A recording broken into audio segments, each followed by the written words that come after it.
صل على سيدنا ومولانا محمد وعلى سيدنا علي وسيدتنا فاطمة وسيدتنا زينب وسيدنا حسن وسيدنا حسين.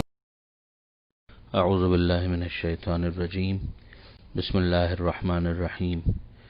الحمد للہ رب العالمین والصلاة والسلام علی اشرف الانبیاء والمرسلین واہل بیتہ الطیبین الطاہرین المعصومین.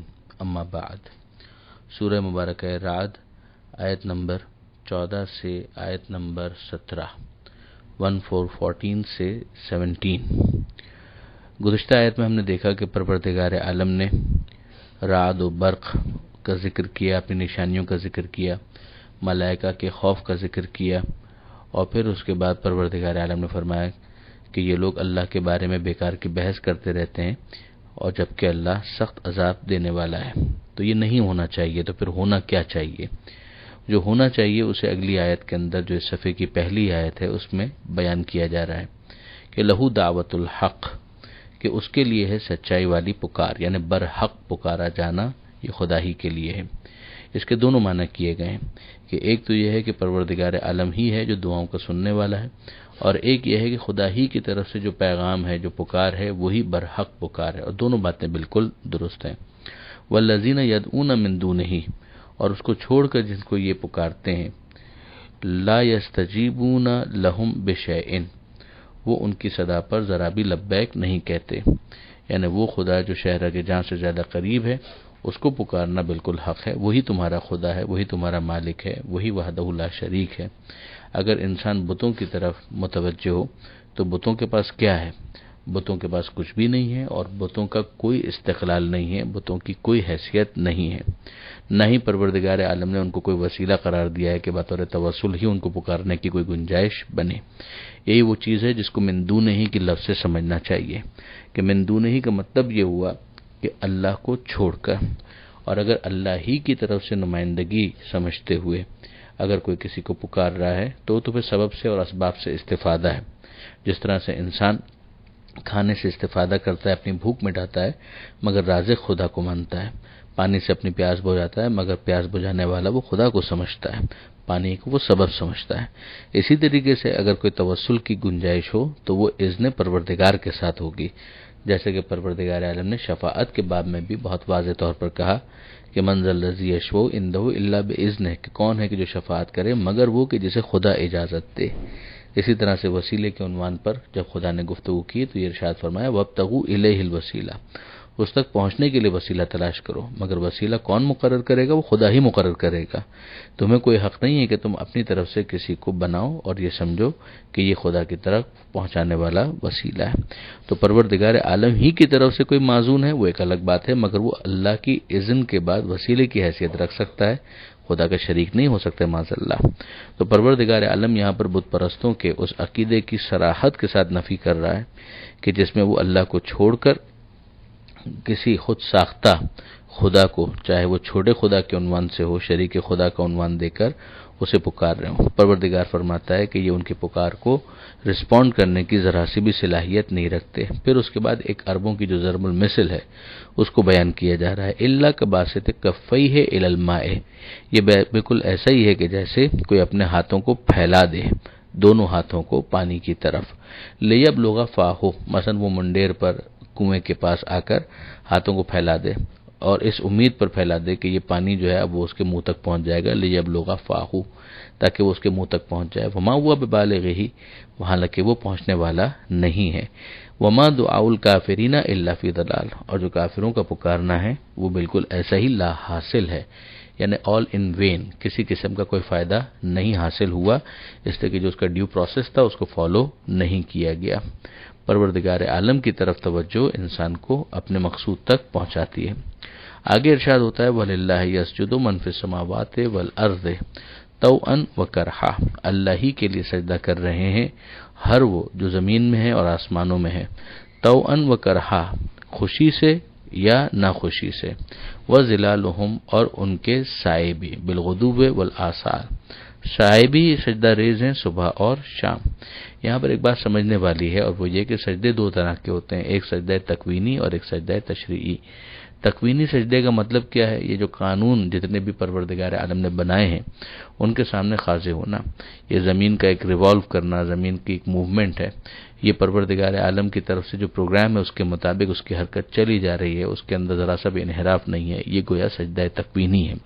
اسی طریقے سے پورا سولر سسٹم جو موو کر رہا ہے، ان تمام کے اندر جو قوانین نافذ ہیں اور وہ اس کے سامنے سبمیشن کی منزل پر ہیں، یہ سارے کے سارے سجدہ تکوینی کی مثالیں ہیں۔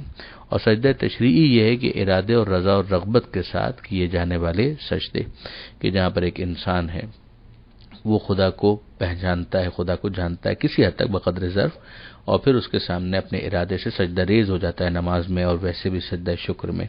یہ تمام کے تمام سجدہ تشریعی ہیں۔ تو وہ جو سجدہ تکوینی ہے تو اس کے اندر تو طوعاً و کرہا، خوشی سے یا ناخوشی سے۔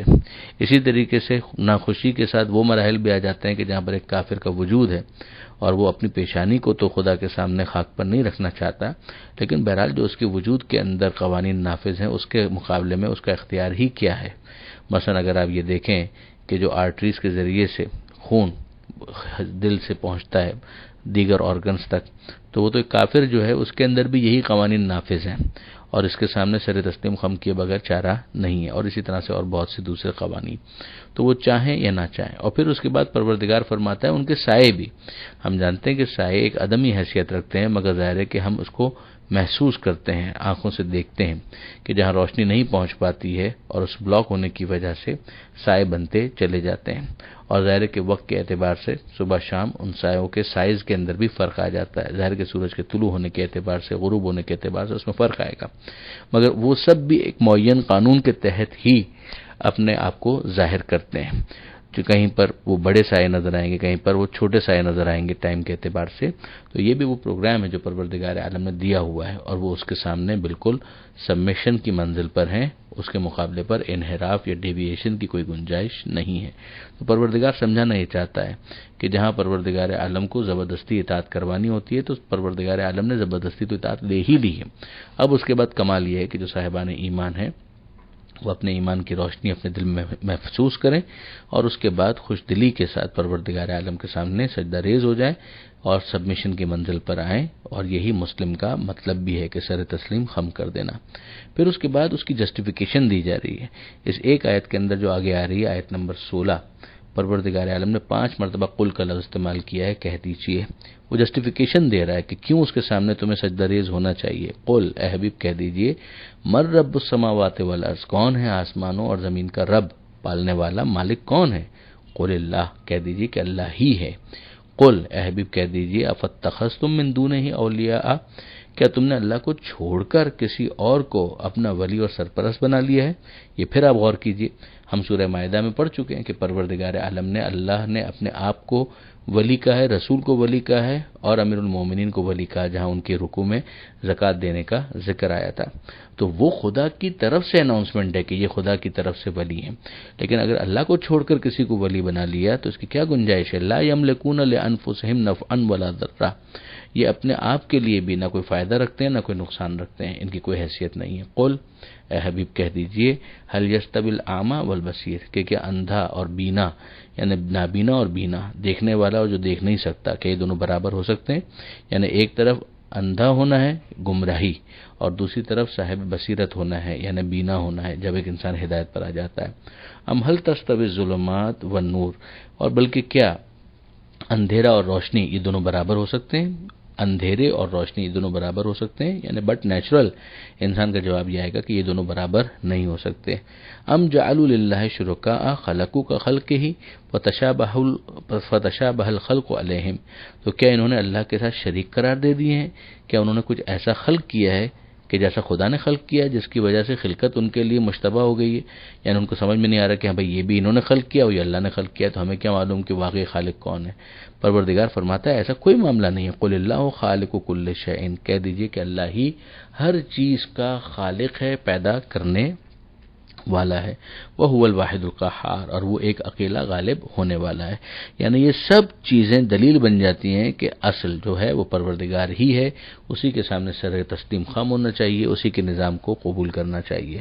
اب اس کے بعد پروردگار عالم اس دنیا کے اندر جو ٹیمپریری باطل کا کبھی کبھی جو ظاہری حشم اور ظاہری شان و شوکت جو نظر آتی ہے، اس کے لیے ایک مثال بیان کرتا ہے۔ وہ ظاہر ہے کہ مہلت کے فلسفے میں ہوگا یہی کہ جب پروردگار عالم انسان سے یہ چاہتا ہے کہ وہ اپنی مرضی سے سر تسلیم خم کرے، تو وہ افراد بھی ہوں گے جو اس پروردگار عالم کے منشا کی خلاف ورزی کریں گے اور اس کے نتیجے میں دی گئی مہلت کو مس یوز کریں گے۔ جب وہ مس یوز کریں گے تو کبھی کبھی یہ نظر آئے گا کہ جیسے فرعون کی طرح سے ان کی شان و شوکت ہے، نمرود کی طرح سے شان و شوکت ہے، وہ کئی سالوں پر بھی محیط ہو سکتی ہے، مگر ان کی حیثیت کیا ہے؟ وہ عارضی ہے۔ اس عارضی ہونے کو اور اس کے مقابلے میں حق کے ثابت اور پائیدار ہونے کو سمجھانے کے لیے پروردگار عالم ایک مثال بیان کرتا ہے۔ انزل من السماء ماء، اللہ وہ ہے کہ جس نے آسمان سے پانی کو نازل کیا، فسالت اودیۃ بقدرھا، تو ندی نالے بہ نکلے، ظاہر ہے کہ اس کے نتیجے میں پانی فلو کرے گا۔